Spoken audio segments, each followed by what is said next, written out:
Pour moi, c'est une ingénierie d'une autre façon, c'est de rendre service à une communauté qui est dans le besoin, porter nos connaissances techniques à aider du monde qui en ont réellement besoin.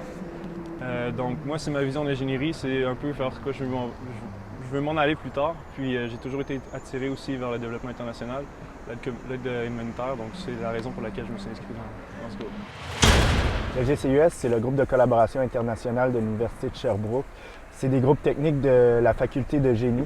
À chaque année, depuis maintenant presque plus de 10 ans, on envoie 6 étudiants dans un pays en voie de développement. Donc cette année, nous, on s'en va au Burkina Faso. En 2013, on a été approché par le périmètre maraîcher de Ouonon qui avait de la difficulté à conserver ses oignons. Il n'arrivait pas à les conserver plus de 2 mois. Donc nous, on va aller réaliser des voûtes nubiennes pour conserver les oignons. Donc c'est comme des silos. J'ai toujours vu que GCUS était un défi personnel, puis aussi une occasion d'apporter une différence au sein d'une communauté, puis les aider, puis mettre en œuvre un projet qui va vraiment être durable, puis qui va surtout avoir un impact sur d'autres générations, surtout sur les générations présentes, puis donner des revenus à des familles, puis vraiment les aider à améliorer leur vie quotidienne. Le projet Let's Go, c'est un service de covoiturage interurbain. C'est vraiment pour se promener, par exemple, organiser du covoiturage entre Sherbrooke et Montréal, par exemple. Puis, nous, dans le fond, ce qu'on fait, c'est les gens s'échangent des lifts. Des conducteurs vont offrir des départs sur le site Let's Go, puis des passagers vont pouvoir s'enregistrer sur les lifts et faire du covoiturage ensemble. C'est vraiment pour simplifier le covoiturage. Il y a des services qui existent déjà aujourd'hui, mais nous, dans le fond, ce qu'on veut faire, c'est vraiment apporter une nouvelle solution qui est vraiment plus simple, sociale puis accessible. C'est vraiment les 3 missions qu'on s'est données.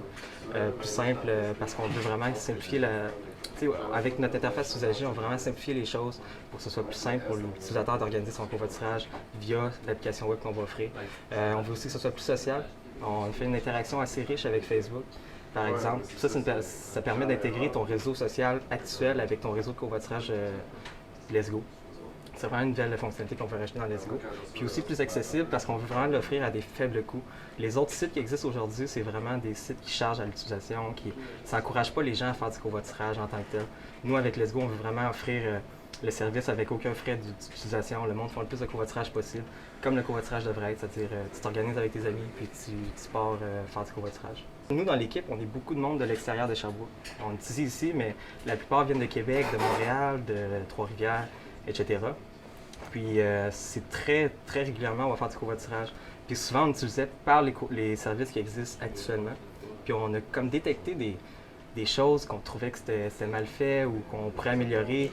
Puis on a tellement énuméré de choses différentes qui étaient possibles d'améliorer qu'on s'est dit pourquoi pas partir de notre propre projet. On avait un projet de fin de bac qui allait arriver qui dure un an en tant que tel. Donc on s'est dit c'est l'occasion parfaite.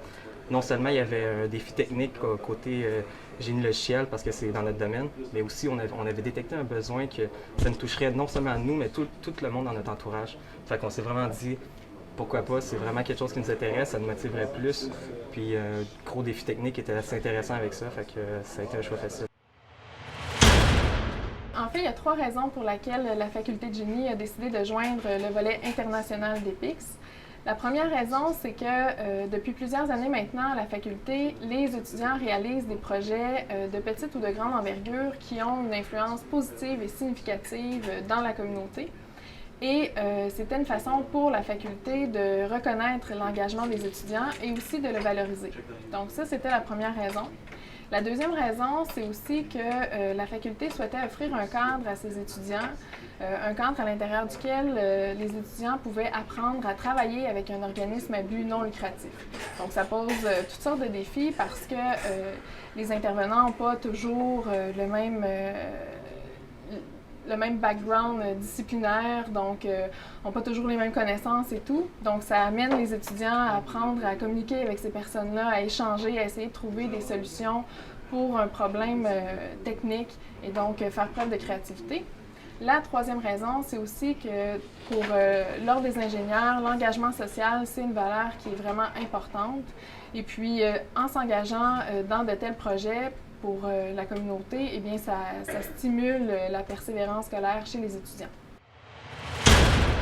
Ben, en fait, c'est des projets qui amènent les étudiants à s'ouvrir à d'autres réalités que celles à laquelle ils sont habituellement confrontés. Et donc, ça leur permet de s'ouvrir aux autres, d'allier différentes considérations dans leurs projets, donc des considérations humaines beaucoup, des considérations économiques, environnementales, technologiques. Et donc, ça fait des projets d'ingénierie qui sont très riches.